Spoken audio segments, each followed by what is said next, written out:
안녕하십니까.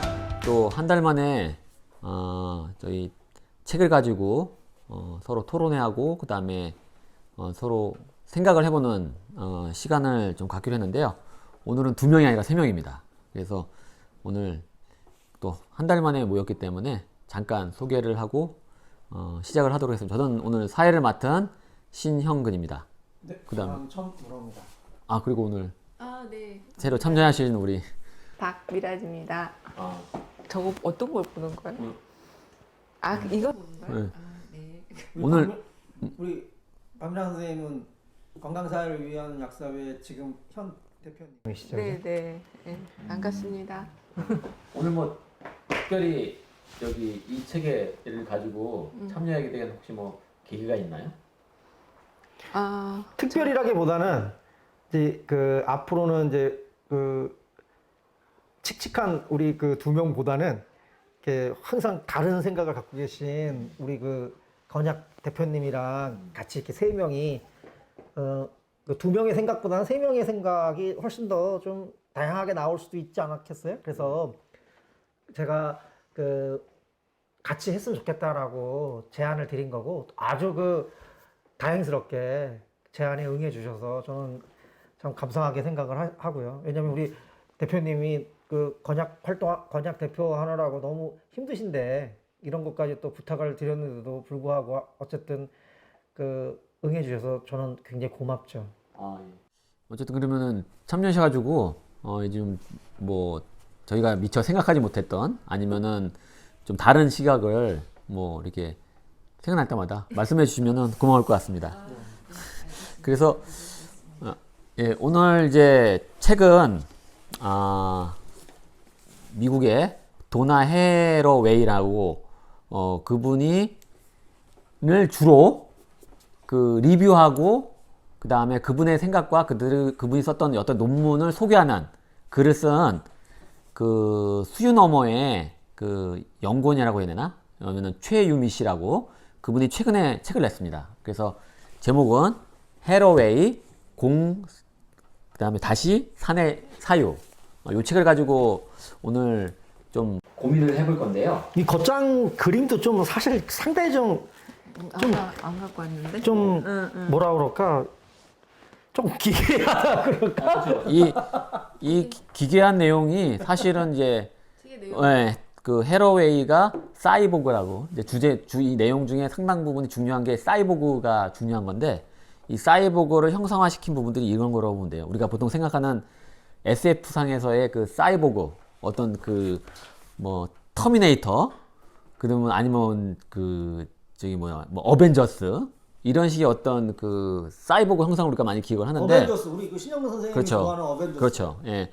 그런 거를 형상을 하는데 그런 것들이 아니라 실제적으로는 그 동물과 아니면은 여성과 이런 것들이 이 좀 어떻게 기괴하게 좀 이렇게 그 잡종이라고 표현하는데 이런 부분들이 연결된 부분들이 이 책의 그림인 것 같고요. 여기 주제의 작가는 최유미인데 어쨌든 내용은 다 해러웨이가 썼던 내용들을 이렇게 소개를 해요. 이 작가가. 근데 잠깐 도나 해러웨이가 어떤 사람인지 또 이제 우리 이 방송을 보시는 분들은 소개를 좀 해야 될 것 같은데 이분이 보니까 생물학으로 박사학위를 받았고 그 다음에 현재 산타크루즈 캘리포니아 대학에서 명예교수를 하고 있다고 합니다. 그리고 그 과학사하고 여성학을 주로 가르쳤던 페미니스트 과학기술자이자 과학사학자라고 이렇게 알려져 있고 저서로는 저도 안 읽어봤는데 가장 유명한 게 그 1985년도에 나왔던 사이보그 선언 이게 제일 유명하더라고요. 그 다음에 그 이후에 유인원, 사이보그 그리고 여자 이 책도 보면은 이게 여자의 무슨 그 고양이 개 같은 이런 게 들어가 있고 그 다음에 가슴판에는 이렇게 기기판이 있고요. 이런 잠깐만요. 이거 여기 277페이지 한번 여기 있어요. 그거 한번 보여드리세요. 그 어쨌든 277페이지에 보면 그 그림이 나오죠. 277페이지에 보면은 이게 책 표지에 유인원 그 사이보그 이 그림이 있는데 참 좀 보면은 참 특이하게 나와 있습니다. 이거 한번 보시면 많은 좀 시사점이 있을 것 같은데 이런 걸 썼고요. 그 다음에 최근에 개하고 친하면서 반려정 이렇게 그래서 이 책에도 나오는데 반려정 선언을 썼고 그 다음에 staying with the trouble 해가지고 이 내용이 나옵니다. 트러블과 함께하는 이런 것들 쓰면서 좀 우리가 가지고 있던 좀 시각에 많은 좀 충격적인 부분들을 좀 제시를 하고 있어요. 그래서 그런 부분들을 리뷰하면서 이 과학이 발달한 시기에 있어서의 어떤 어떤 사회를 보는 눈, 거기에는 여성 부분들도 있고, 그 다음에 과학을 어떻게 볼 것이냐 하는 부분들이 있고, 그 다음에 인간 중심이 아니라 인간과 다른 그 생물, 사물과의 어떤 관계, 이 부분들을 좀 많이 고찰한 부분들이에요. 그래서 그런 것들을 리뷰한 책이다라고 생각하시면 될 것 같습니다. 여러 가지 주제들이 있어요. 근데 이제 크게 제가 보기에는 공과 산, 그 다음에 그 트러블과 함께하는 부분들, 그 다음에 사이보그, 그 다음에 사이보 연관된 여성, 이 부분들이 크게 이제 주제인 것 같거든요. 그래서 먼저 그동안 해왔듯이 천문호 선생님 때 여기 이제 먼저 그 2장에 좀 먼저 2장부터 먼저 들어가겠는데, 2장 부분은 이게 책이 공산의 사유잖아요. 근데 공산에 관련된 부분들은 2장에 대부분 써 있는 것 같아요. 이 공산, 이 내용을 보면은 저희가 충분히 당연하지, 뭐 인간하고 일반 다른 생물들하고 같이 사는 거 같이 살고 있고 우리가 도움을 받고 살고 있지, 이거 일반 사람들이 생각할 것 같은데, 좀 더 이 공산에 대한 부분들을 좀 더 우리가 어떻게 이해하면 좋을지 좀 간단하게 좀 얘기해 줄 수 있을까요? 이분이 이제 맨 처음에 그 공산 영어로는 심포이에시스, 심포이에시스. 심이라고 하는 게 투게더니까, 그리고 이제 대시 포이에시스라고 하는 얘기를 하는 그 사유가 나오는 게 그 앞에 그 아주 유명한 그 칠레 생물학자인 움베르토 마투라나와 프란시스코 바렐라라고 하는 이거 인지과학자들이거든요. 그러니까 이분들이 얘기했던 오토포이에시스라고 하는 그 얘기를 비판하서부터 이제 나오는 거예요. 그죠? 오토포이에시스라고 하는 거는 사실은 자기 생성이라고 우리들이 일반적으로 얘기를 할 수 있잖아요. 근데 자기 생성이라고 하는 것들은 결국은 생명체죠. 생명체여야지만이 자기 생성을 할 수 있잖아요. 그렇죠? 근데 이제 오토포이에시스라고 하는 거는 이것도 상당히 굉장히 심도 깊은 개념이긴 하지만, 요거가 오토포이에시스가 좀 많이 비판하고 있는 게 결정론 같은 것들 많이 비판을 하고 있거든요. 그러니까 예를 들어서 DNA 결정론 같은 거. 그 DNA 결정론의 대표적인 게 누구죠? 이게 저녁이 되면 갑자기 물어보면 도키스. 그러니까 모든 게 DNA로 환원되어지는 거잖아요. 그러니까 실제로 놓고 보면. 근데 오토포이에시스라고 하는 거는 그거보다는 좀 더 나가는 거죠. 그러니까 환원적인 요소도 있긴 하지만, 이 오토포이에시스라고 하는 거는 환경과의 상호작용이라고 하는 부분들을 얘기를 많이 하거든요. 근데 상호작용을 얘기를 하면서 문제가 되는 게 뭐냐면, 제가 생각을 할 때는 여기에 변증법이 들어가거든요. 오토포이에시스라고 하는 것들이 어떻게 변증법이 들어가냐면, 내가 이렇게 있는데 환경이 있잖아요, 이렇게. 그러니까 나하고 심포이에시스가 아니고 그러니까 오토포이에시스. 오토포이에시스라고 하는 거는 내가 있고 환경이 있고, 환경과의 상호작용을 통해서 누가 지금 그 계속 득을 보기 시작을 하냐면 얘가 득을 보거든요. 주체라고 하는 사람이. 그렇죠. 이게 오토포이에시스. 그래서 자기가 계속 자기 생성을 그렇게 그런 식으로 계속 한다는 거예요. 물론 자기 생성이라고 하는 게 동일하게 있는 건 아니고, 얘도 역시 변해야 되는 거죠. 우리 몸 자체가 사실은 그 단일 유기체긴 하지만 단일적으로 연결되어져 있는 건 아니잖아요. 머리, 뇌와 뭐 심장, 간 이런 것들이 사실 또 더군다나 우리 몸속에 있는 그 엄청나게 많은 80%를 차지하고 있는 장내 미생물 같은 것들을 놓고 봤을 때 전부 타자란 말이에요. 그러니까. 근데 그런 것들이 통일적으로 작용을 하고 있잖아요. 그죠? 근데 그게 리처드 도킨슨 같은 경우에는 그런 작용의 청사진이 전부 DNA로 다 환원이 되어지고 있는 건데, DNA로. 그죠? 마투나라나 바렐라가 얘기하는 거는 환경과의 작용으로 하는 걸로 좀 더 그 관계론적으로 나가는데 그 관계론에서 나중에 결국은 내 자기 생성이라고 하는 나 쪽에 많은 방점이 찍혀져 있어요. 그러니까 이거는 무슨 얘기냐면 변증법이 그렇거든요. 변증법이라고 하는 게 직자대자로 가는 거잖아요. 그러니까 직자는 모르다가 대자로 갔다가 대자로 다시 직자대자로 합쳐지면서 이게 1 플러스 알파가 계속 되거든요. 그 유리시스라고 하는 그리스의 그 여행기 있잖아요. 네. 그게 다 그런 거거든요. 내가 태어나서 쭉 여행을 해서 마지막에 집으로 올 때 나는 처음에 출발했던 거보다 훨씬 더 많은 것들을 얻어서 오는 형태가 되어져요. 이게 변증법이거든요. 변증법은 반드시 1 플러스 알파가 돼요. 이것도 역시 좀 그런 개념이 좀 있는 것 같아요. 제가 생각할 때 오토포이시스라고 하는 것들을. 그러니까 그래서 나의 이 동일성, 내 유기체가 좀 더 자기 생성을 잘할 수 있게끔. 그러면 환경이라고 하는 것들은 상호작용을 한다고 얘기를 했지만 사실은 그 속에서 깔려 있는 거는 환경을 이용하는 형태가 되는 거죠. 내가 환경을 규정하는 형태. 물론 변증법은 그 대자에 의해서 규정이 되어지는 거긴 하지만 어쨌든 내가 1 플러스 알파가 되어지는, 그래서 계속 내가 나의 생성을 중심으로 사고를 하는 형태를 가질 수밖에 없다. 그러니까 개념적으로. 근데 그거를 조금 더 비판적으로 본 게 바로 심포이에시스죠. 근데 그때 심에는 나와 타자라고 하는 게 있는데, 여기서 이제 타자라고 하는 개념은 그 나와 다른 라이프 스타일을 갖고 있는 이라는 뜻이에요. 그러니까 사람일 수도 있고 사람이 아닌 것일 수도 있고 그런 건데, 그 타자와의 관계가 나에 의해서 규정이 되어지는 게 아니고, 또 타자도 그 나를 규정을 하는 게 아니고, 거꾸로 얘기하면 나도 타자에 의해서 규정당하지만 타자도 나에 의해서 규정당하는 그런 그 관계론적인 것들의 사유라는 얘기이거든요. 실제로 놓고 보면 이게. 그랬을 때 함께 만들기라고 하는 것들을 얘기하면서 여기서 얘기하는 게 실득 얘기를 대표적으로 하잖아요.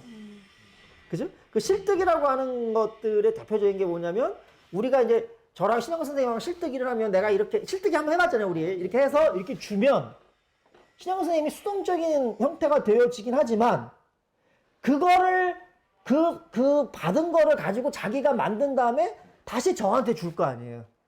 그럼 여기서 능동과 수동이라고 하는 것들이 반복되면서 사실은 그 개념 자체가 사실은 아주 애매해지기 시작하는 거. 어느 시점에서 놓고 보면 누가 능동이고 누가 수동이냐라고 하는 부분들. 그런데 그 사이에서, 그러니까 나와 신영 선생님 사이에서 실뜨기 하는 과정 속에서 많은 것들이 만들어지죠. 실의 패턴이 많이 바뀌기 하기 시작하잖아요. 그러니까 생성이라고 하는 게, 이 오토포이에시스는 나를 중심으로 해서 이렇게 생성이 일어나기 시작을 하는데, 그래서 그게 나한테 주로 많은 영향을 주는데, 심포이에시스라고 하는 거는 우리 둘이 같이 무언가를 하면서 이 중단 사이에서 뭔가가 나오기 시작을 하면서 거기서 만들어지고 있는데, 그 만들어지는 것들이 나에 의해서와 신영건 선생님 양쪽에 의해서 부분적으로 공유가 되어지면서 만들어진다라고 하는 얘기를 하고 있거든요.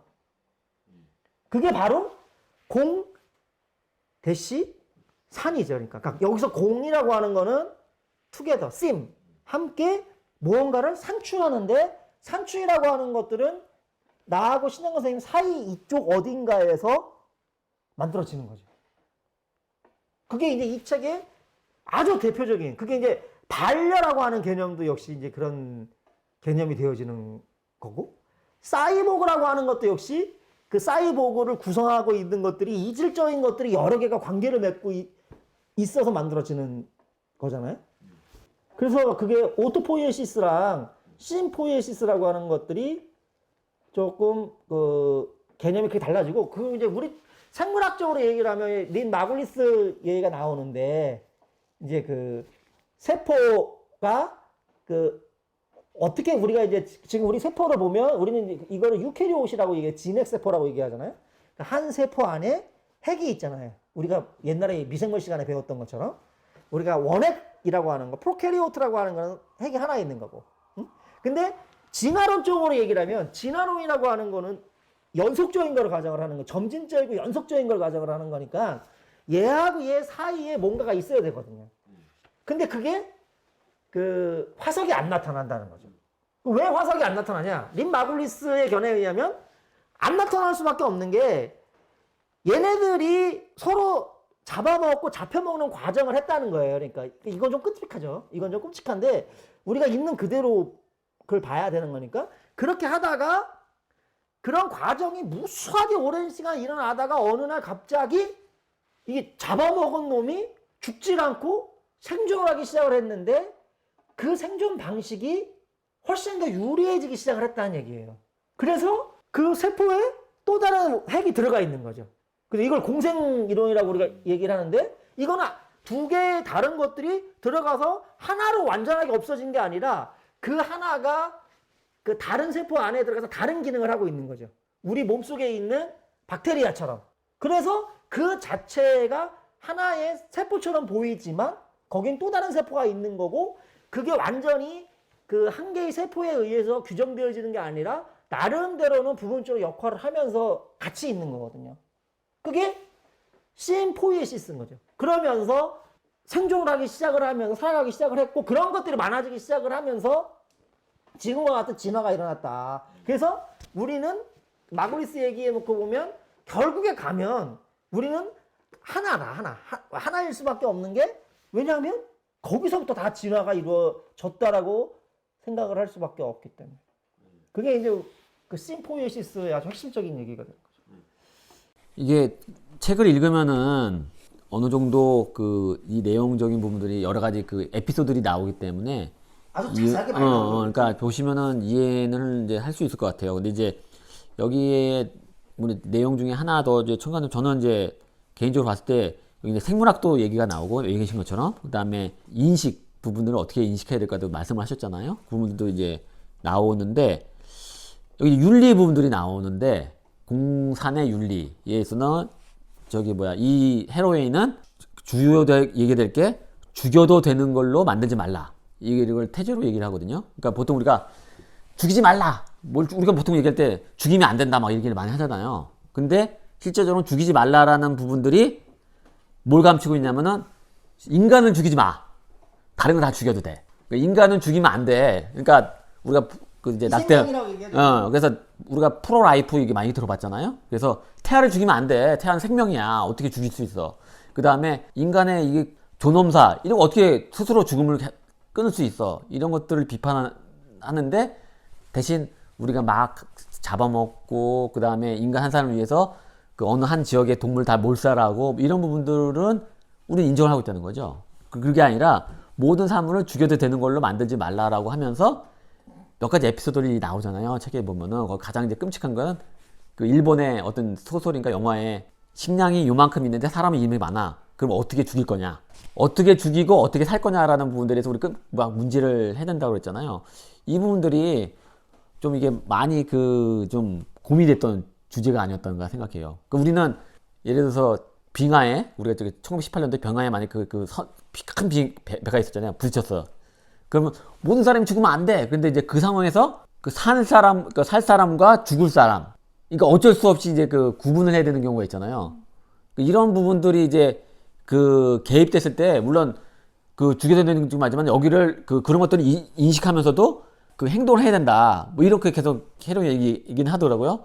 이게 개인적으로 할 때 좀 이게 막상 닥치면은 쉽지 않을 것 같긴 한데 뭐 우리처럼 고려장 얘기도 나오고 이 부분들이 좀 저는 개인적으로 좀 도전적으로 다가왔어요. 저는 그게 이제 이 책에서 나오는 표현으로는 무고하지 않음을 인식한다는 그런 표현들이 되게 자주 나오잖아요. 그렇죠. 네. 그러니까 순진무구할 때 무고하지 않다는 거를 아는 것이 중요하다. 아까 그 선생님이 공산에 사유할 때도 우리가 뭐 공산, 그러니까 함께 만들기, 그러니까 옛날부터 우리는 모든 존재들이 상호 의존적인 존재라는 거는 다 알고 있었고, 그렇잖아요. 근데 그런 상호 의존성들이 구체적으로 어떻게 이렇게 어떤 식으로 이루어지는가라는 부분에 있어서 이 공산의 사유가 훨씬 더 굉장히 풍부하게 어떻게 우리가 상호 관계를 맺으면서 의존적으로 살아가고 있는가 이런 것들을 되게 기존의 어떤 책보다도 되게 이렇게 설명을 잘 해놓았다는 생각이 들었어요. 저는 이 공산의 사유라는 게 그러면서 이제 아까 말씀하신 것처럼 실뜨기라는 그런 그걸 통해서 이렇게 설명을 하는데 이제 저는 그 부분이 되게 좀 많이 와닿았는데 그 실뜨기를 할 때 그 상대방이 내미는 패턴에 내가 얼마나 성실하게 응대해야 되느냐. 그냥 기계적으로 응대하는 것이 아니라 성실하게 응대할수록 그 지속적으로 그 관계가 유지된다는 거. 실뜨기 놀이가 지속적으로 유지된다는 그런 얘기가 나오잖아요. 그러면서 이제 그 멸종했는 동물들의 이야기. 그러니까 이제 어느 순간 이제 멸종하는 동물들은 그 실뜨기 놀이에서 실을 놓치는 것처럼 그 공산에서 이렇게 그 배제당하는 그런 거. 그다음에 가축의 전염병. 그러니까 가축이 우리가 가축을 그렇게 대했을 때 오는 전염병을 이제 항생제를 투여한다든가 이런 식으로 했을 때 그것은 우리가 그 공산의 사유에서 벗어나는 지금의 어떤 가축을 대량 축산 산업 같은 것도 공산의 사유에서 벗어나는 그런 행위라고 생각을 하는데 그 아까 선생님이 말씀하신 것처럼 저는 이제 그 이 책에서 그 무고하지 않음이 사실 되게 좀 되게 뭐랄까 제가 생각해 보지 그렇게 깊게 생각해 보지 않았던 그런 건데 그게 뭐냐면은 제가 이제 예를 들어 그 나경원이가 또는 조국이 자기 그 아이를 키울 때 어떤 특혜를 받았잖아요. 근데 본인은 특혜라고 생각하지 않지. 근데 누군가 왔을 때 너는 그건 특혜야. 공정한 룰에서 벗어났어 이러면은 여기서도 보면은 그런 것들이 나의 입장에서는 그게 아니지만 상대방이 그걸로 인해서 좀 공정하지 않은 게임이었어라고 얘기하면 아 내가 공정하지 않았구나라고 인정을 해야 된다는 거거든요. 누군가가 그걸로 인해서 공정하지 않다고 얘기하고 나는 그 룰에서 배제당했다고 하면 그러면은 예를 들어 저는 그 채채파리 그거 있잖아요. 기니아피고요? 기니피그 그 할아버지 이야기. 그 기니피그를 우리가 실험실에서 쓸 때 진짜 이렇게 막 실험 동물로서 뭐 죽여도 되는 존재, 실험을 막 해도 되는 존재처럼 생각하지 말자. 어쩔 수 없이 우리가 그거를 그 동물이 죽어도 죽지만 실험을 통해서 죽지만 우리가 그것이 행위가 정당화돼서는 안 된다. 그것을 기니피그를 죽여도 그것을 정당화하지 않는 자세는 우리가 그 무고하지 않다라는 생각. 그래야지 거기서 새로운 동물 실험 방법의 가능성이 열린다라는 그런 얘기가 나오잖아요. 그러니까 기니피그는 죽어도 돼. 얘는 원래 그러려고 만들어 놓은 실험 동물이야. 이렇게 생각하면 항상 기니피그는 실험 동물로서 해야지지만 근데 그게 우리가 그거를 정당하지 않았을 때는 좀 더 다른 실험 방법들을 고안해 볼 수 있잖아요. 저는 그런 게 너는 죽어도 되는 존재인데 그런 건 없다는 거죠. 너도 죽으면 안 되는 존재지만 어쩔 수 없이 죽지만 우리는 다른 방법을 더 모색해 본다든가. 그러니까 낙태법도 저는 그렇게 낙태 문제도 저는 그런 거라고 저는 생각이 좀 들었어요. 그러니까 이제 이분이 이제 이게 가장 싫어하는 게 이제 포스트 모더니즘 했던 분들이 일반적으로 다 뭐 일반화하기 좀 그렇지만 제일 싫어하는 게 이제 어떤 거냐면 어떤 거 자체예요. itself. 어떤 거 자체. 우리가 그 관념전의 핵심이 이데아잖아요. 그러니까 이데아라고 하는 것들은 어떠한 자체가 있는 거잖아요. 그 자체가 뭐 복사가 됐든 뭐가 됐든 그건 이제 복사가 된다는 건 플라톤 얘기지만 이렇게 나온 게 현실이라는 얘기잖아요. 헤러웨이가 계속 얘기하고 있는 것들은 그런 거 없다는 얘기거든요. 그러니까 그런 거 없고 현실 세계에서 지금 일어나고 있는 일을 직시를 해야 된다라고 하는 얘기고 그걸 자꾸만 뭘로 은폐를 하는 부분들에 대해서 계속 지적이 돼서 들어오는 가장 큰 이유는 뭐냐면 제가 생각할 때 이분이 페미니스트이기 때문에 그래요. 남자 중심적 이 가부장적 사회에서 가장 대표적인 게 뒤에도 나오지만 이향 대립이거든요. 그 이향 대립이라고 하는 거 아시잖아요. 그러니까 남성 여성 그다음에 자연 문화. 예, 그 자연과 문화 그다음에 낮과 밤 이게 앞에 게 실체예요. 앞에 거는 있는 거고 뒤에 거는 앞에 게 뭔가 결여되어져 있는 게 뒤에 거예요. 그러니까 뒤에 게 열등한 거죠. 그래서 앞에 거는 남성으로 대부분 영어에서 다 그렇잖아요. 앞에 있는 것들은 전부 다 남성이에요. 뒤에 있는 거는 다 여성이에요. 이거를 결정하는 실체가 남성이라는 얘기죠. 그래서 저희들이 항상 페미니즘 얘기 나올 때마다 사실은 굉장히 말을 조심해서 할 수밖에 없는데 생물학적으로 남자이기도 하고 가부장적인 대한민국에 살고 있기 때문에 그럴 수밖에 없는데 어쨌든 이분이 계속 얘기하는 거는 이제 그런 부분에서 그것들에 대한 권력을 계속 비판을 하는 거거든요. 그랬을 때 가부장적인 문화는 계속 무언가를 희생양으로 계속 삼고 있다는 거죠. 그러니까 그렇잖아요. 그러니까 희생양 그 기니아 피그 얘기인데 기니아 피그를 희생양으로 해서 인간이 어쨌든 살아남아야 되는 건데 희생양이라고 하는 거는 성서에도 나오지만 성서에 나오잖아요. 그죠? 이 정당화되는 거거든요. 이 정당화 기제를 싫어해요. 그러니까 뭐 이게 남성의 시각으로 무언가를 정당화해서 그게 하나님의 말씀 형태로 화해서 나오는 것들. 그게 이제 가부장적 사회에 있어서의 뭐 문화일 수도 있고 법일 수도 있고 그런 거잖아요. 그러니까 그런 걸 해체하고 싶어 하는 거죠. 계속 그런 거를 해체하고 싶어 하기 때문에 그런 거 없다. 그런 거 없고 관계망 속에서 그것들이 어떻게 구성되어져서 어떤 의미를 산출하고 있는가라고 하는 것들을 봐야 되는 거지.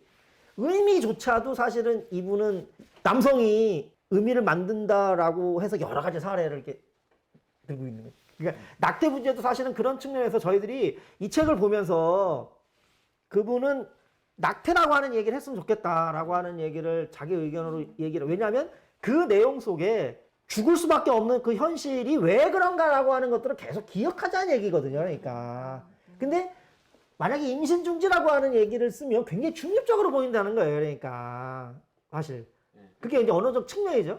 여기에서도 그러니까 그분이 얘기한 건 낙태라는 걸 얘기하면서 여기에 남자 여자가 동시에 끌어들이면서 책임 부분들을 하고 해야 되는데 임신 중지라고 얘기하는 순간에 개인적인 어떤 권리나 이것들을 환원이 되면서 여기서는 남성은 사라진다는 거예요.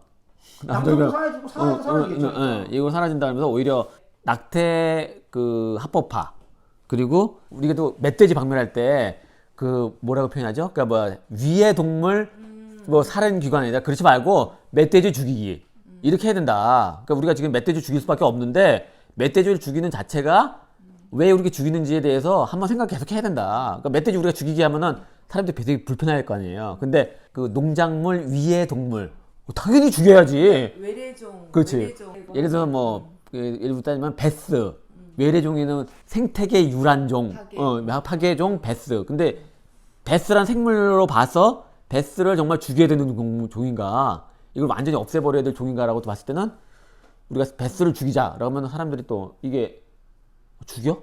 또 이렇게 생각이 들잖아요. 그러니까 그 부분을 그냥 정면으로 맞닥뜨리자 이렇게 좀 계속 보는 것 같아요. 그 자체가 올바르거나 정의로운 행동은 아니다. 근데 우리가 필요에 의해서 내지는 어쩔 수 없이 하는 부분들인데 그 부분들을 어쩔 수 없이라는 부분들을 계속 고민하면서 다른 방법 없을까라는 걸 자꾸 이제 고민하자 이렇게 얘기한 것 같아요. 그러니까 이거를 지금 우리가 얘기를 하면 계속 우리가 몇 개 주제를 얘기했는데 코로나 바이러스도 마찬가지예요.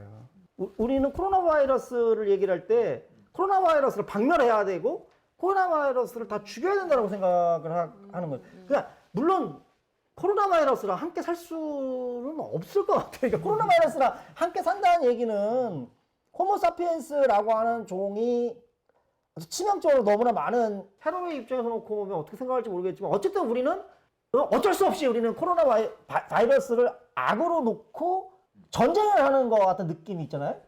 모든 언론에서도 코로나 바이러스 전쟁이라고 우리가 얘기를 하는데 그럼 만약 이 헤로웨이 입장이라고 놓고 보면 코로나 바이러스와 우리는 어떠한 관계를 유지해야 되느냐라고 하는 얘기를 물어봤을 것 같아요. 그러니까 그게 이제 뒤에 에이즈. 그러니까 에이즈 마찬가지니까. 에이즈 생존자들이 이제 어떤 식으로 에이즈와 함께 살아가는지 그랬을 때 그 연대의 어떤 폭들이 엄청나게 뭐 기계부터 시작해서 뭐 여러 가지 뭐 제약산업 이래 가지고 이제 그 에이즈 바이러스를 이제 함께 살아가는 사람들이 그들의 어떤 광범위한 연대 활동 이런 것들을 보면은 그것도 공산의 어떤 사유 속에서 그것이 가능한 하나의 사례로 여기에 설명이 되어 있잖아요. 그러니까 코로나 바이러스도 그런 여러 구성 요소잖아요. 그러니까 바이러스, 인간, 백신, 치료제, 그다음에 공공병원, 그다음에 이런 것들이 전부 연결이 되잖아요. 그러니까 이런 것들을 크게 보면 그게 또 하나의 개체가 돼요. 크게 보면, 그러니까 그런 것들이 연결되어져 있는 것들을 좀 더 넓게 보면 공산이 돼서 뭔가 생존을 하는 거잖아요. 그거를 이 사람은 뭐라고 얘기하냐면 아티큘레이션이라고 얘기를 하거든요. 절합.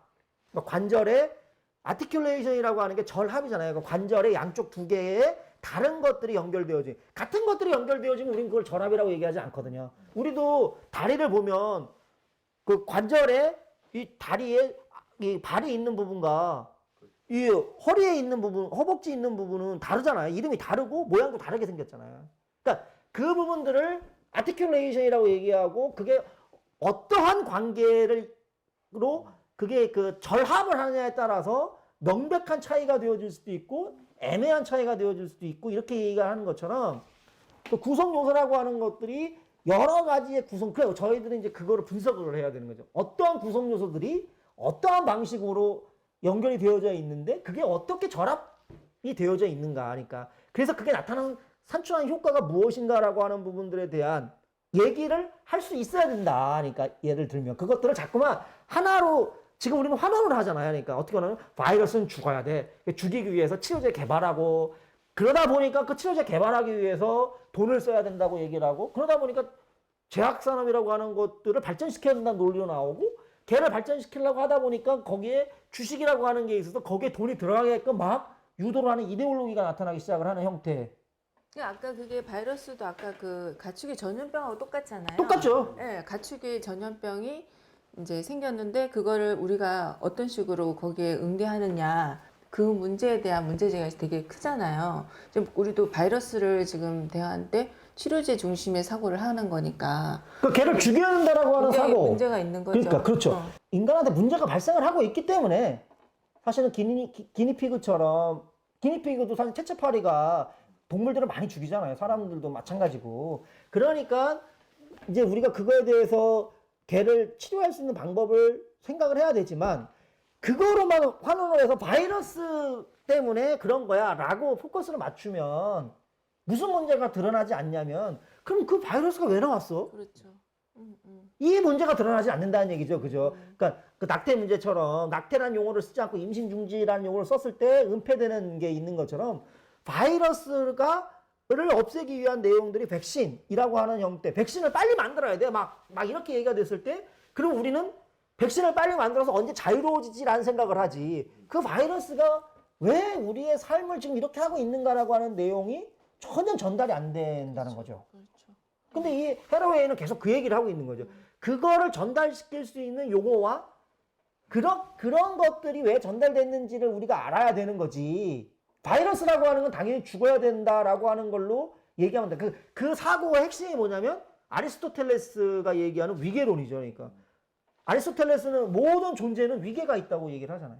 네가 왜 피리를 잘 보냐? 너는 원래 본성이 피리를 잘 보게 되어져 있기 때문에. 쟤는 왜 왕이야?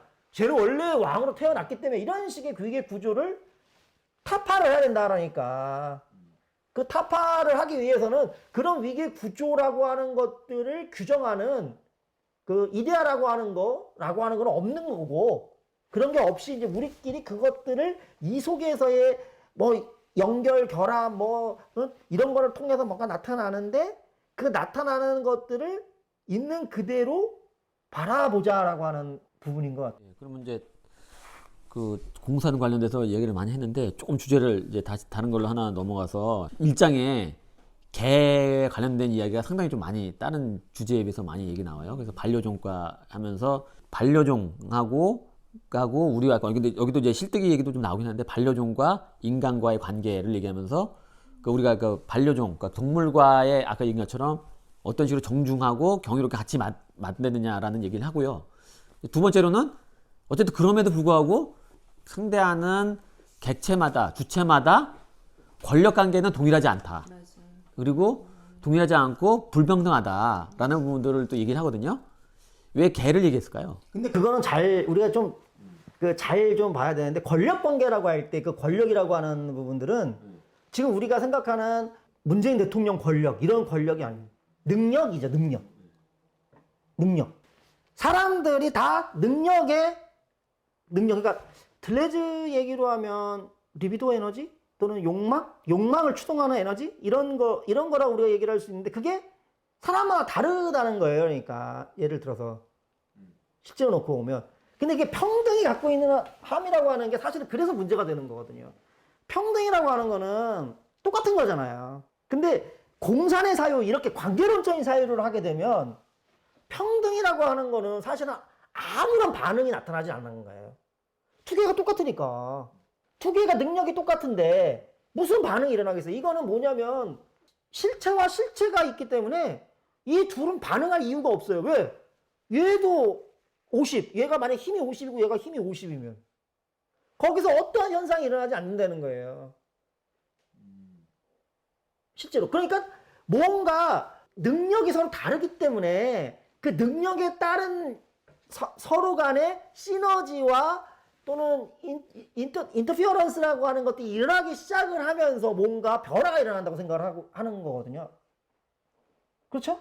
그렇기 때문에 사실은 평등이라고 하는 개념이 사실 철학적으로는 굉장히 논란이 많이 되어져. 우리는 평등을 굉장히 좋아하는 거지만 사실 그거는 어떻게 보면 좀 더 많은 고민을 좀 해봐야 될 필요가 있는 개념인 것 같고, 그러니까 그 평등은 결과론적인 평등이어야 되는 건데 이 평등이 되면 없어지는 거예요. 아무것도 이제 끝나는 거예요. 종말론적인 사고인 것 같아서 막스가 얘기하는 천년왕국 같은, 그러니까 모든 세상이 프롤레타리아라면 사실 우리는 프롤레타리아임을 우리는 알 수가 없는 거죠. 뭔가 프롤레타리아가 아니어야지만이 프롤레타리아를 알 수 있는 거예요. 그게 차이거든요. 그러니까 그 부분들이기 때문에 능력에 있어서의 그 차이는 분명히 있다. 그걸 우리가 이분이 얘기를 하는 거고, 그랬을 때 더 중요한 건 뭐냐면 지금 반려견 말씀하셨는데 그 반려견이 자기의 능력을, 그걸 우리가 그 잠재라고 우리가 얘기를 하는데 그 잠재력을 최대한 끌어낼 수 있게끔 할 수 있는 조건을 만들어줘야 된다라고 하는 것들을 어떻게 말하냐면 리스폰서빌리티라고 하는 거에서 리스폰하고 어빌리티 사이에 하이픈을 넣어갖고 띄워놓은 거죠. 그 응대를 최대한 존중해 주는 게 뭐냐면 그 상대방이 갖고 있는 능력을 최대한도로 끌어내게끔 해주는 것들이 그 상대방에 대한 진지한 그렇죠. 응답이라는 거예요. 그러니까. 맞아요. 그런 얘기가 나오죠. 그렇죠? 그럼 그렇게 됐을 때 저희는 한번 고민을 좀 해볼, 이게 그래서 아까 린 마굴리스 얘기도 제가 공생이론 할 때 둘이 막 치고받고 싸우고 먹히고 하다가 지금 이런 진핵 세포가 나왔다고 얘기를 하잖아요. 그러니까 자연은 그렇다는 거예요. 그러니까 우리는 항상 자연을 보면 자연이 없는 거죠. 그러니까 현대인들의 자연은 평화로워요. 그죠? 현대인들은 자연을 어떻게 생각하냐면 가서 쉴 수 있고 평화로운 거로 생각하잖아요. 그죠? 근데 원래서부터 자연이라고 하는 거는 그런 게 아니에요. 서로 간에 능력의 차이도 있고 서로 간에 이 관계가 있기 때문에 그거에 대해서 어떻게 되어질지 모르는 굉장히 어떻게 보면 심각한 곳이죠. 그러니까 그렇지 않겠어요? 그게 원래 만약에 있다고 그런다면 그게 자연이고, 그러면 우리의 자연은 어딘가요? 여기에 여기 현실적인 지금 이게 우리가 생활하고 있는 이 삶이 사실은 자연이 되어지는 거고, 지금 우리가 이 삶을 떠나서 예를 들어서 저쪽 바닷가 한 군데 가가지고 바닷물을 보면서 이렇게 누워서 아 좋구나, 이건 자연이 아니라 이건 거꾸로 뭐예요? 자본에 의한 인공물이죠. 왜? 거기서 쉬고 있다가 시간 되면 먹을 거 주잖아요. 그러면 어느 자연에서 내가 쉬고 있다가 먹을 거를 주겠어요? 자연이라 그러면 우리가 사바나를 가가지고 나무에 기어 올라가갖고 과일을 따야 되는데 과일 따다가 뱀에 물리면 어떻게 되겠어요? 그러니까 온갖 촉각을 곤두세우는 거 아니겠어요? 그럼 어떤 게 자연인 거예요? 그러니까 이분도 여기 책에 나왔지만 자연과 문화라고 하는 이분법이 존재하지 않는다라고 하는 얘기를 계속 하고 있는 거죠. 그게. 그러니까 자연 속에 문화가 있는 거고 문화 속에 자연이 있는 거예요. 그러니까 우리가 현대인들이 생각하는 자연이라고 하는 개념은 이건 환상이죠, 환상. 그건 있을 수가 없는 개념이죠. 그거를 가장 잘 이용하는 게 자본주의예요. 그래서 그 자본에 가서 돈만 내면 모든 것들이 다 아주 평화롭게 이루어지는. 근데 걔를 왜 이제 그 사이보그 선언문 이후에 반려종 선언을 하면서 그 걔를 나오면은 처음에 이제 그 순혈종 순혈종 그런 말 나오잖아요. 헤로인은 잡종. 하이브리드. 하이브리드를 되게 강조하잖아요.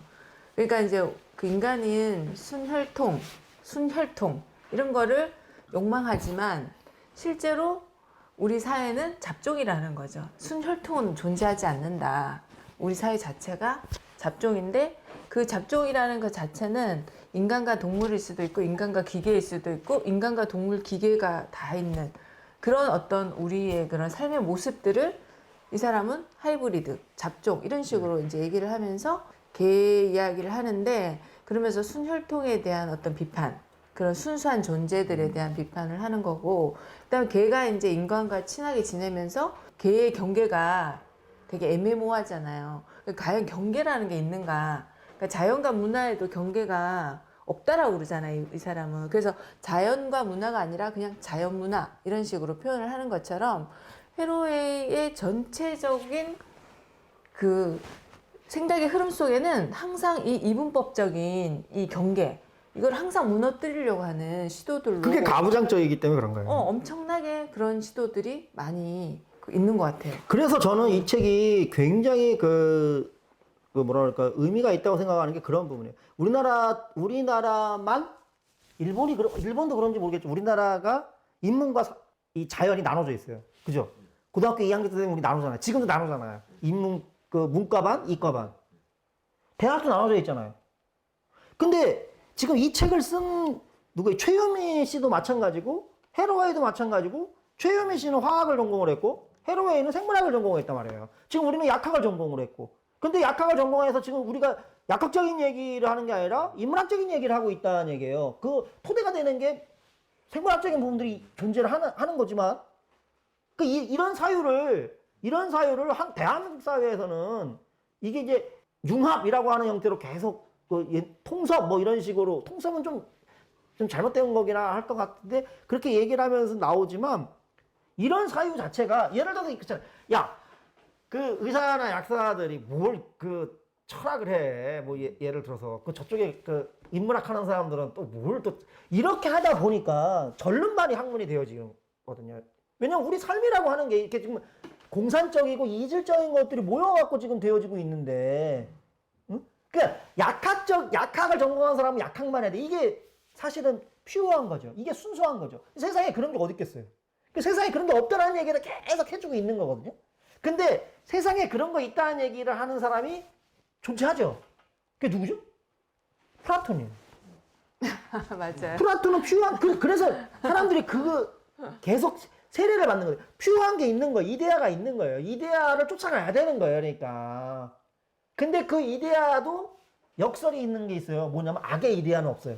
악의 이데아가 없기 때문에 그것도 사실 조금 애매하거든요. 그 이데아를 그대로 받은 게 뭐예요? 하나님 말씀이에요. 그 맨 뒤에 나오는 말씀.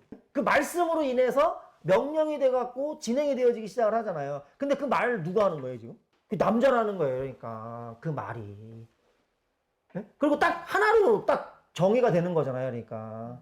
그러면 그거에 대한 결여가 되어져 있는 여자는 아무 말도 하지 말라는 얘기가 되어지는 거죠. 그러니까. 근데 부려먹기는 여자를 많이 부려먹잖아요, 또. 그렇잖아요? 그러니까 한국 사회에 나는 굉장히 많은 의미가 있는 책이라고 생각을 해요. 그 많은 의미를 주는 또 이제 챕터가 뒤에 나오는 이제 사이보그. 근데 사이보그부터 연결돼서는 대부분 다 이제 페미니즘과 연결된 스토리인 것 같아요. 왜냐면 페미니스트 인식론도 그렇고, 그 다음에 보일의 뭐 실험실 관련된 부분들도 그렇고, 그 내용이 사실은 현재 그 이제 주류를 차지하고 있는 페미니즘의 그 주류를 비판을 하면서 실제적으로는 그 현대의 여성들이 지금 그 페미니즘이 상승한 그 무슨 이제 우리가 얘기하는 뭐 레디컬 페미니즘이나 사회주의 페미니즘이 기대하고 있는 나중에 뭐 어떤 그 논거로 삼는 여성들과는 다른 여성들이 이미 출현하고 있고 이미 1700년, 1800년도에 그런 여성들이 출현하고 있는데 이 부분들을 담아내지 못하다라고 비판을 하고 있거든요. 그래서 이 사이보그 얘기가 계속 나오는데 저는 이제 사이보그 개념이 자꾸 이제 하면은 이제 자꾸 그런 게 인식이 돼서 그런 그렇죠. 뭐 이런 것처럼 뭐 그게 이제 이데올로기라는 거니까. 그런 건데 오히려 이제 기계에서 이제 하고 있는 우리가 그런 여성들이 오히려 사이보그다 이런 얘기가 나오잖아요. 저는 이제 그 도나 헤러웨이도 그렇고 여기 작가의 최유미 씨도 그렇고 과학자잖아요.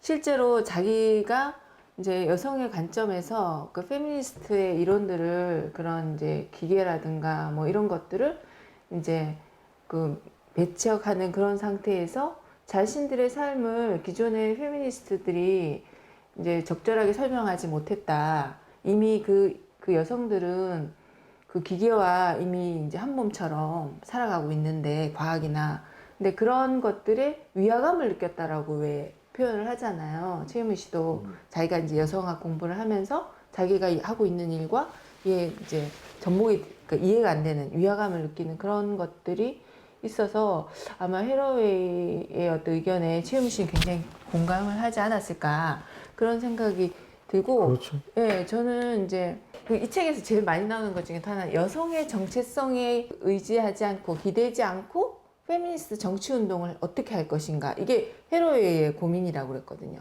여성의 정체성에 기대지 않고 정체성에 기반한 운동을 하지 않고 그랬을 때 그 대안으로 나온 게 사이보그라고 그랬거든요.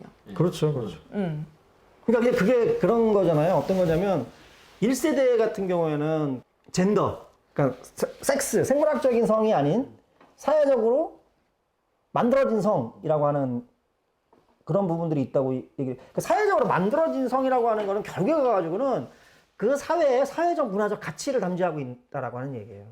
그러니까 그런 가치를 만들어서 그런 걸 구성을 해갖고 여성과 남성이라고 하는 걸 재규정하는 거잖아요.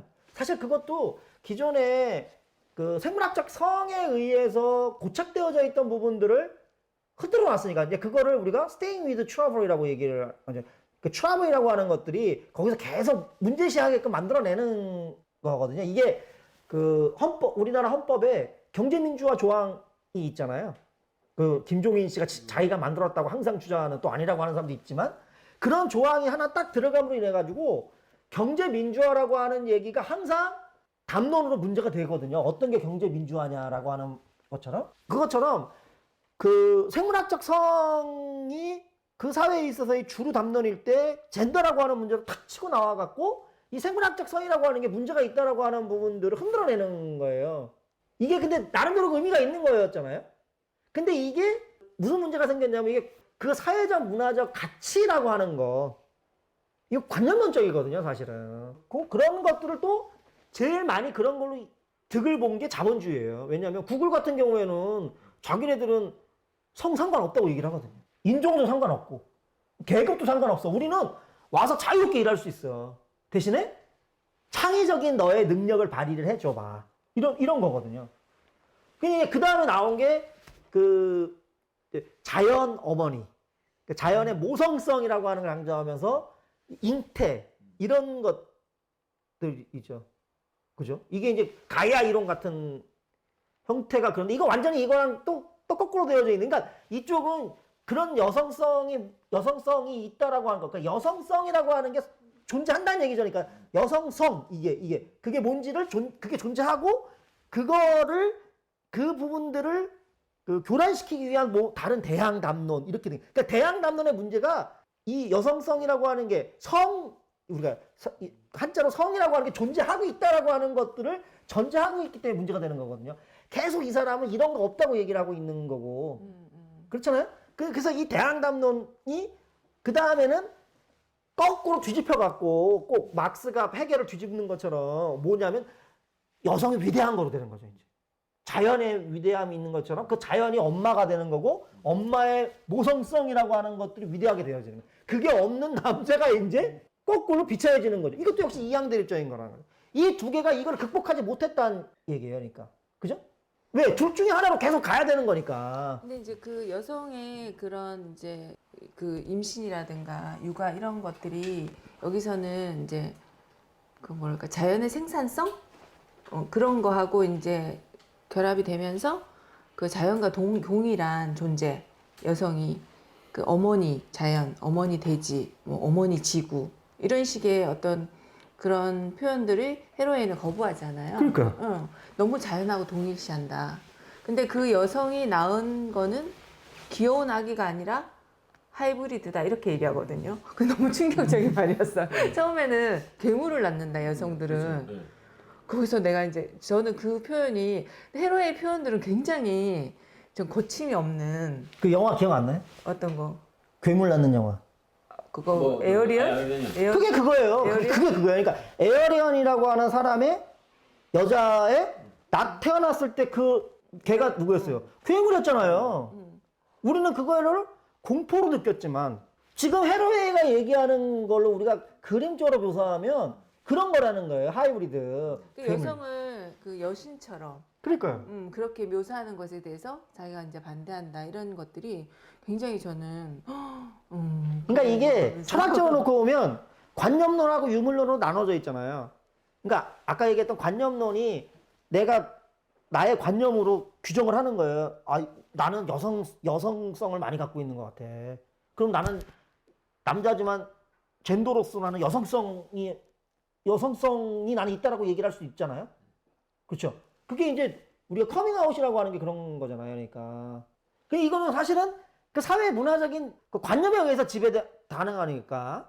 근데 한쪽으로 넘어가면 자연, 이건 유물이잖아요. 그러니까 관념론과 유물론으로 이게 환원이 되어지는 부분들을 이 사람은 기본적으로 그렇게 가면 안 되고 이 두 개는 결국 연결이 되어져 있는데 관념 속에 유물이 있는 거고 유물 속에 관념이 있어서 우리가 소위 말해서 이 프레임으로 놓고 볼 때 둘 중에 하나로 환원하지 않는 프레임으로 놓고 본다 그런다면 블레즈식으로 얘기하면 그냥 표상적 사유로 하지 말고 비표상적, 그러니까 기존에 있는 우리의 관념을 지배하고 있는 걸 떠나서 있는 그대로를 보면 쟤는 어떻게 되냐면 괴물이 되는 거죠. 규정할 수가 없으니까. 제가 생각할 때는 헤로웨이식으로 얘기하면 사이보그가 되는 거예요. 어쨌든 5장, 6장, 이 책에 나오는 5장, 6장, 7장 이렇게 쭉 읽으면 이게 관통하는 게 사이보그하고 여성에 관련된 내용이 계속 나오거든요. 이거를 참조하시면은 그 페미니즘에 대해서도 이제 좀 새롭게 좀 볼 수도 있고, 그 다음에 거기 그동안 보일의 실험실에 보면은 가려져 있던 과학의 세계에 있어서의 숨겨져 있던 보이지 않았던 여러 가지 그 하이브리드인들, 목격자들 이런 것들 볼 수 있으니까 그거 참고를 하시면 될 것 같고요. 마지막으로 이제 하나만 더 우리 좀 얘기를 하고 이제 마쳤으면 좋겠는데, 여기 이제 헤로웨이가 이제 4장부터 해서 이제 각 그 단락마다 몇 가지 얘기를 하는데, 그 중에서 이제 아프리카 숲을 얘기를 하면서 거기에 고무를 생산했던 사람들, 그 다음에 그 고무를 만들기 위해서 나무를 태워야 되니까 화전을 숲을 태워야 되니까 숲의 보존을 위해서 찬성하는 사람들, 그리고 아예 거기를 싹 밀려서 그냥 그 관광지를 만들어서 하고자 하는 자본들, 이런 얘기를 이제 하면서 대립을 얘기해야 되거든요. 그러니까 고무를 만들기 생존을 위해서 고무를 심기 위해서 숲을 태우는 농부들에게 왜 숲을 망가뜨리지 말라라고 이제 환경주의자들이 바깥에서 얘기할 경우에 그건 바람직한 대안은 아니다. 저 사람들이 있고 환경적인 부분도 중요하다. 이 부분도 어떻게 할 거냐라는 부분에서 거기에 이제 뭐 캠코더를 들고 있는 뭐 그 지역에 있는 사람들도 얘기 나오고, 뭐 거기 관련된 사람들이 참여를 해서 거버넌스 같은 것도 만들긴 해야 된다. 근데 그게 완전한 해결은 안 될 거다. 근데 계속적으로 뭔가 계속 그 일사천리로 속 시원한, 거기서 소화불량 얘기도 나오지만은 속 시원한 해결책은 안 나오는데 이 부분들을 계속 어떻게 트러블식으로 계속 가져가면서 가져가고 이렇게 계속 얘기하거든요. 진정한 말끔한 해결은 없는데 이것들을 어떻게 우리가 바라보고 각 문제를 바라보면서 아까 뭐 환원주의 얘기했지만은 이렇게 돼야 돼. 그래서 환원시켜서 자 이렇게 합시다. 이거 안 된다는 거 얘기를 하거든요. 이 부분들에 대해서는 좀 어떻게 좀 느끼셨는지. 소화불량 얘기하면 저희들이 이제 직업이 약사니까 빨리 그 원인을 찾아서 약을 줘서 소화불량을 해결을 해야 소화제를 되죠. 먹어서 그렇기 때문에 사실은 이게 답답해 보이겠지만 그게 무슨 얘기냐면 미래는 도래하지 않는다는 얘기예요. 그러니까 우리가 과학을 하는 가장 큰 이유는 예측력 때문에 그렇잖아요. 근데 사실은 어느 과학이든 예측을 하기는 어려워요. 우리가 예측을 하는 거는 어떤 조건 내에서 예측을 하는 거죠. 그 조건이 맞으면 그렇게 되는 거고. 근데 조건이라고 하는 게 항상 똑같을 수는 없는 거잖아요. 지금 저희들이 거의 한 1시간 정도 이제 진행한 것 같은데, 아까 1시간 전에 했던 이 방의 온도랑 지금 온도가 같을까요? 다르죠. 또 1시간 전에 우리가 이걸 얘기하기 시작했을 때 우리의 몸 상태와 지금 몸 상태는 다르죠. 같을 수가 없죠. 그러니까 보시는 분들은 우리 세 명이 1시간 동안 똑같은 거를 진행하고 생각을 하고 있지만 사실은 그렇지 않은 거라는 거예요. 근데 우리는 그렇게 생각하고 있거든요. 그럼 이건 무슨 얘기냐면 조건에 대한 사고를 해야 된다는 얘기죠. 그러니까 조건에. 왜 그게 그렇게, 그걸 우리가 그 사건이라고 얘기를 하는데 뭐가 새로운 게 탁 나왔어요. 이렇게. 그럼 얘가 왜 나왔나라고 하는 조건을 사유로 해야 된다는 거예요. 그러니까. 그러면 이 사건은 이 조건에 의해서 나오는 거예요. 그죠? 그러니까 이 조건을 사유하기 위해서는 여러 가지 기억이 동원돼야 되는 거죠. 여러 가지 기억. 우리가 이제까지 갖고 있었던 그 조건은 인간의 사유를 어차피 하는 걸 테니까. 그랬을 때 그 기억이라고 하는 것들이 의식이라고 하는 거죠. 그러니까 그 의식이라고 하는 게 처음 있는 게 아니라 어떤 사건이 딱 드러났을 때 의식이 뒤에 나온다는 얘기가 되어지는 거고, 근데 그게 항상 동일하게 반복되느냐? 그렇지 않다는 거예요. 그러면 어떻게 해야 돼요? 항상 우리는 그거에 대해서 상황 속 지식이라고 하는 게 그런 거죠. 이분은. 그 상황 속에서 계속 이거에 대한 정답이 아니라 해법이 뭘 거라고 하는 것들을 드러내줘야 된다는 얘기죠. 드러내줘야 된다. 그래서 실패의 역사라고 많이 하잖아요. 이거는 뭐 이 사람뿐만 아니라 진보 진영 그 좌파학자들은 대부분 다 그렇게 얘기하잖아요. 다 실패했다. 근데 그게 의미 있는 거다. 왜? 그럴 수밖에 없는 거니까. 왜? 계속 진행을 해 나가야 되는 거니까. 그 아까 얘기했던 그 아마존 숲에 있지 않았던 과학자는 리프리젠트라고 해서 그 사람은 상황 바깥에 있는 사람이래. 이런 사람들이 만들어내는 게 이론이라고 하는 거예요. 그러니까 우리가 어떠한 이론을 가져다가 지금 있는 상황에 대입하는 게 맞지 않다는 얘기예요. 이 사람 얘기는. 저도 그렇게 생각을 하고 있는 거고. 그러니까 우리가 어떤 상황이 드러나면 그 상황이 왜 생겨났는지라고 하는 그 조건을 사고를 하면서 거기서 문제가 드러나고 그 문제를 풀어낼 수 있는 해법을 어떻게 만들어내야 되느냐라고 하는 게 그 속에서 예의가 되어져야 되는 거고, 근데 그게 바람직하다 바람직하지 않다는 얘기를 할 수가 없는 거라는 거예요. 뭐가 바람직한지 모르잖아요. 근데 그 부분들을 거기 사람들이 민주적으로 뭔가 해서 그걸 행동하는 거, 이거를 윤리라고 우리가 얘기를 하거든요. 아까 얘기했던 윤리로 해봤더니 좋아질 수도 있고 나빠질 수도 있잖아요. 좋아지면 그거 더 좋게 가는 거고, 나빠지면 어떻게 해야 돼요? 다시 수정을 해야 된다는 거예요. 근데 우리가 우리는 이런 세상으로 가야 돼. 인간이 이게 좋은 거 아니야. 이거를 갖다 놓고 상정을 하고 그거에 맞춰서 만약에 하기 시작을 하게 되어지면 무슨 문제가 발생하냐면 환원적인 문제가 발생하기 시작하면서 이 사람 얘기 그렇죠. 거기에 우리의 상황을 꾸겨 넣는다고 얘기를 하거든요. 그러면 안 들어가는 게 있을 거 아니에요. 그 안 들어가는 걸 빼버리는 거, 배제가 되는 거. 그러면 결국에는 무슨 문제가 생기냐면 가부장적 권력에 의해서 여성이 배제되는 것처럼 진보 운동을 한다라고 하는 거에 의해서 사람들이 배제되는 일이 발생하는 거예요. 그러면 그래서 그게 운동이냐라고 하는 얘기가 그 다음에 형성이 되어지는 거거든요. 이게 저는 굉장히 중요한 얘기라고 생각을 해요. 저도 이제 여기에서는 헤러웨이가 그거를 이제 어차피 그 모두를 위한 지식은 없다라고 그러잖아요. 없죠. 그러니까 어떤 과학의 어떤 우리가 이제 지식이 뭔가 누구나가 그 지식을 어떻게 구성하는가 이런 얘기 이제 한참 나오면서 그 지식이라는 것이 이제 그 모두를 그 만족시킬 만한 모두의 지식은 없다 뭐 이런 얘기 쭉 나왔고, 그러면은 그 지식이 사회에 지배적으로 사회에 영향을 미칠 때 그것은 뭐 민주적인 합의 절차상의 문제가 있으면 뭐 그것이 지식이냐 뭐 이런 이제 얘기가 쭉 나오잖아요. 그럼 민주적으로 절차상의 문제가 없으면 지식이냐 뭐 이런 얘기 나오는데, 저는 이제 그 과정에서 쭉 뒤에 보면 이제 강한 객관성과 편들기라는 부분이 나와요. 근데 그 부분이 객관적으로 이건 옳다 절다 이런 건 없다는 거죠. 객관적 모든 사람이 동의할 만한 그런 거 없고, 어차피 편들기다. 누구의 위치에서 무엇을 위해서 그 지식은 누구를 위한 지식이고 무엇을 위한 지식이고 이것이 명확한 거지 모두를 위한 지식은 없다는 거예요. 소수자 운동을 얘기하는 거죠. 약자. 그래서 그런 것들을 무구하지, 또 그 얘기 나오는 거야. 무구하지 않다는 거. 이 지식은 누구를 위한 거고 이거를 위한 거야. 그거를 알고 그것의 한계를 아는 거. 그러니까 이제 예를 들어 그런 얘기도 많았죠. 인간의 자유가 무한정 있는 것도 아니고 풍요를 무한정 누릴 수도 못하는 그런 존재라는 이유가 우리가 공산에 존재하기 때문에 우리는 무한정 자유를 누릴 수도 없고 무한정 풍요로울 수도 없다.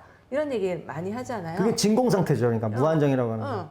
그 우리는 모든 거를 부분으로 소유해야 되기 때문에 그런 건데 그런 것처럼 지식도 만약에 그런 논쟁 가운데서 뭔가가 결정 났으면 그거는 모두를 위한 결정일 수는 없다라는 걸 인정하고 받아들여야 된다. 저는 그래서 아까 제가 얘기했던 평등이 그래서 사실은 우리가 굉장히 고민스러운 주제라는 거예요. 그런 거. 그렇기 때문에 사실은 극한으로 가는 거죠. 그러니까 점점점 0으로 가는데 0으로 도달하지 않는 거죠. 계속 그쪽으로 가는 거잖아요. 그러니까 우리가 예를 들면 이게 맞는 적인지 모르겠지만 그 다음에 91%, 92%, 93%, 94%, 99% 가갖고는 100%가 아니라 99.1, 99.2 이렇게 계속 접근만 하는 거죠. 그러니까 이게 과정이잖아요. 그러니까 거기에 우리가 접근할 수가 없어요. 왜? 그게 뭔지를 모르기 때문에. 그 자체는 모르잖아요. 우리가 그 자체에 대해서는 알 수가 없거든요. 예를 들면 지금 여기 컵이 있는데 이 컵 자체? 이거는 우리가 알 수가 없어요. 컵 자체에 대해서는. 그렇기 때문에 이 컵이 얼마나 우리한테 유용하냐라고 하는 부분들에 대해서 우리가 고민을 해야 되는 거고 이걸 내가 어떻게 나의 삶에 유용하게 써야 될 거냐라고 하는 것들을 생각해. 이거를 만약에 유용하게 써야 되는 것들은 이거는 옛날 몇 세기 때 누가 만든 거라서 아주 비싼 거야. 그래서 팔아먹어야 돼. 이렇게 하는 것들은 바람직하지 않은 형태가 되어지는 거죠. 실제로 놓고 보면. 그러면 그런 거에 대해서 문제 제기를 하고 싸워나가고 그게 또 이거를 유용하게 만들고 또 다른 걸 그렇게 하고 계속 나가야 되니까 그러다 보면 거기서 정치가 발생을 하는 거고 거기서 아까 얘기했던 것처럼 어떤 관점으로 쓸 거냐라고 하는 관점주의가 나올 텐데 그때 우리가 조심해야 될 게 아까 그거예요. 모든 혁명이 다 이렇게 되면 우리가 다 잘 살 수 있다. 근데 다 실패를 했던 가장 큰 이유가 바로 그거라는 거예요. 리프레젠트 했기 때문에. 오히려 기니피그처럼 인정하자는 거예요. 그러니까 모두를 위한 건 없는데 그래도 옛날보다는 조금 더 나아지는 거 아니냐. 이걸 나아지게 하기 위해서. 그 나아지게 하기 위해서 그 사람들이 그럼 너 그만해. 이제 네가 하지 말고 니네가 해봐. 라고 얘기를 할 수 있는 그 시스템이 만들어져야 된다. 그러니까 그게 이제 저희가 일부에서 처음에 했던 어셈블리가 바로 그런 내용이거든요. 그러니까 그런 것들이 계속 이렇게 그 진행이 되면서 힘과 힘의 저기로 이렇게 서로 막 상호작용하면서 뭔가 계속 공산 만들어가는 것들이어야 된다라고 하는 거죠. 실제로 놓고 보면. 그렇죠? 자, 이제 시간상으로 더 이상 좀 진행하기는 어려울 것 같고요. 이제 이 방송을 들으신 분들이 이 책을 보시고 저희 방송을 보신다면은 이 책을 이해하는데 많은 내용이 될 거예요. 그리고 처음에 저희가 처음 했던 책이 갑자기 어셈블리에 대한 부분들도 그 내용을 들으셨다면은 이 책을 보면서 또 이제 그 내용이 좀 이해가 되고요. 바로 우리 요번 방송 전에 했던 면역의 의미론 관련된 내용도 여기 마지막 9장에 우리 몸의 그 체계 얘기할 때 면역 관련된 체계 얘기할 때 또 얘기가 나오거든요. 그 부분 얘기하면서 또 그 책과 이 책이 또 같이 이렇게 좀 공통된 부분들을 또 서로 연구를 하고 있구나라는 생각이 좀 듭니다. 그래서 끝내기 전에 오늘 우리 박미환 대표님이 이게 그 대표직을 수행을 하면서도 사실은 굉장히 고민이 많으셨잖아요. 그러니까 우리가 뭔가에 이게 의견을 하고 막 이렇게 할 때 근데 뭐 그걸 포함해서 저는 마지막으로 하시고 싶은 얘기나 뭐 그런 게 있으면 대해서? 아니요 뭐 책이든지 뭐든지 참가 소감 이거 하셔도 되고 처음이시니까요. 이제 못다한 얘기가 있으면 마무리를 하시면서 이제 끝냈으면 이제 더 이상 이제 우리가 할 얘기 없잖아요, 그죠? 글쎄요, 우리가 이런 시간을 갖는다는 것에 대해서 좀 생각을 해보면, 글쎄, 뭐 사는 거, 뭐 활동하는 거 이런 거에 대해서 이제 우리가 좀 진지하게 이제 좀 생각해 보는 실천 활동이 아닌가. 저는 그런 생각이 들어요. 그러니까 내가 어차피 건양 활동을 하니까 그냥 하는 게 아니라 좀 진지하게 좀 충실하게 성실하게 몰입해서 해보고 싶다 이런 생각을 이제 하게 되면 뭐 이런 책도 읽고 저런 책도 읽고 또 그렇게 되는데 그런 부분에 있어서 청문 선생님이 좀 많이 이끌어 주시는 것 같고 또 신영 선생님도 좀 많이 이렇게 힘을 합치시는 것 같고 그래서 저는 이제 거기에 하나 더 이렇게 돈 하나 더 얻는 걸로 해서 굉장히 기쁘고요. 원래 아이디어는 박 대표님이 나셨는데요. 뭐 이런 거 하자고. 아, 그렇죠. 저는 어쨌든 번양 사람들이 제가 대경지부 회원 소속인데 대경지부에서도 독서 모임이 한 10년 정도 있었고 그 시간들이 굉장히 좋았었고 그래서 이런 것들이 번양 회원들이랑 좀 이런 주제를 가지고 정말 진지하게 한번 얘기해보는 그런 게 너무 좋은 것 같아요. 소감 좋았습니다. 예. 자, 우리 신영 선생님은 정치적 발언을 잘하시는구나. 예. 오늘 최유미 씨가 쓴 헤로웨이 공산의 사유 관련돼 가지고 우리 이야기를 나눠봤고요. 또 다음 시간에는 또 다른 책을 가지고 또 다른 고민을 좀 해보도록 하겠습니다. 근데 아마 책들을 하면 할수록 그 책들 간의 내용적인 부분들이 계속적으로 연관되면서 세계관이 좀 확장되는 형태로 나올 것 같아요. 이게 별개의 책이 아닌 것 같고 세계관이 좀 확장되는 형태로 아마 좀 진행됐으면 좋겠고 오늘 또 이제 세 분이 있는데 이 세 분이 잘 또 앞으로도 잘 진행될 수 있도록 됐으면 좋겠습니다. 오늘 수고하셨습니다. 네, 고생하셨습니다.